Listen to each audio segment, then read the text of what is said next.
మీరు చూస్తున్నారు News on Peace. Welcome to top news of the day. Greenland విషయంలో Russia అధ్యక్షుడు వ్లాదిమిర్ పుతిన్ చేసిన వ్యాఖ్యలు అంతర్జాతీయంగా సంచలనం రేపుతున్నాయి. గ్రీన్లాండ్ ను అమెరికా కొనుగోలు చేయాలనుకుంటే తమకు ఎలాంటి అభ్యంతరం లేదని, అది పూర్తిగా అమెరికా, డెన్మార్క్ మధ్య వ్యవహారమని పుతిన్ స్పష్టం చేశారు.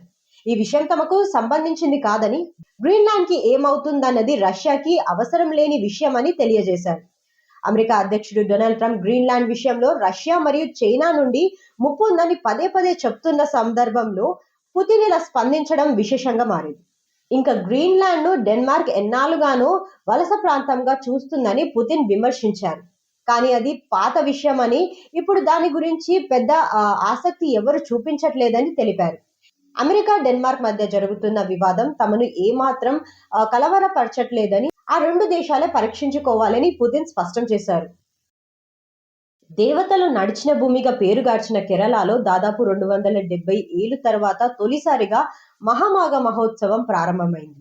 నీలనది తీరాన్ని మౌని అమావాస్య నుండి మాఘ పౌర్ణమి వరకు జరిగే ఈ కుంభకోణాలకు దేశ నలుమూల నుంచి భక్తులు తరలి వస్తున్నారు. కానీ ఈ మహోత్సవంలో భాగంగా నిర్వహించాల్సిన యాత్రను తమిళనాడు ప్రభుత్వం అడ్డగించడం వివాదాస్పదంగా మారింది. తమిళనాడులో ఉద్మాల్పేట్ దగ్గర ఉన్న తిరుమూర్తి కొండల నుండి సోమవారం ఉదయం యాత్ర ప్రారంభించడానికి నిర్వాహకులు సిద్ధంగా ఉండగా డిఎంకే ప్రభుత్వ ఆదేశాలతో పోలీస్ అనుమతి నిరాకరించాయని ఆరోపణలు వస్తున్నాయి.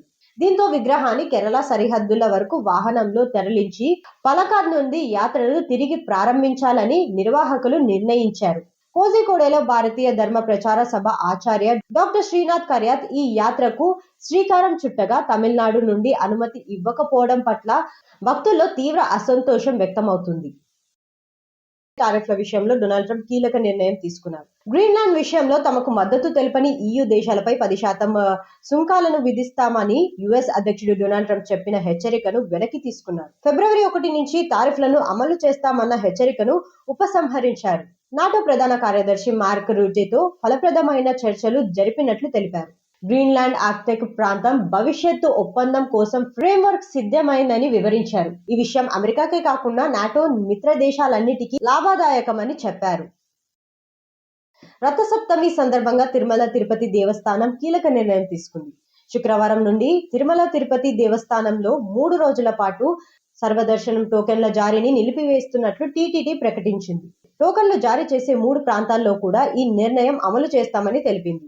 ఆదివారం రథసప్తమి వేడుకలను వైభవంగా నిర్వహించాలని టీటీడీ ఈఓ అనిల్ కుమార్ సింఘాల్ అధికారులను ఆదేశించారు.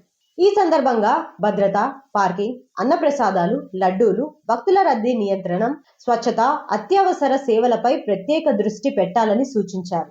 గ్యాలరీలలో రద్దీ ఎక్కువగా ఉండే ప్రాంతాల్లో LED స్క్రీన్లు ఏర్పాటు చేయడం, భక్తులను ఆకర్షించే సాంస్కృతిక కార్యక్రమాలు నిర్వహించాలని కూడా కీలక ఆదేశాలు జారీ చేశారు.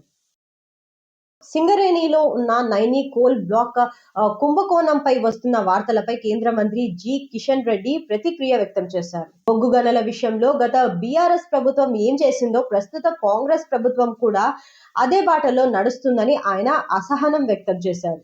ఢిల్లీలో మీడియాతో మాట్లాడిన కిషన్ రెడ్డి సింగరేణిని 2 పార్టీలు రాజకీయ ప్రయోగశాలగా మార్చారని విమర్శించారు.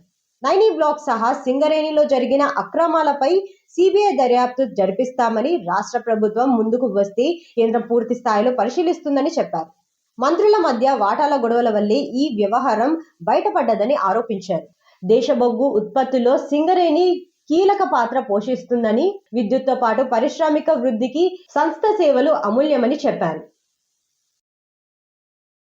ఇలాంటి ఎన్నో తాజా వార్తల కోసం వెంటనే మా ఛానల్ ని సబ్స్క్రైబ్ చేయండి. అలాగే డిస్క్రిప్షన్ బాక్స్ లో News on Peace WhatsApp channel ని మెన్షన్ చేశాం, వెంటనే ఫాలో అవ్వండి.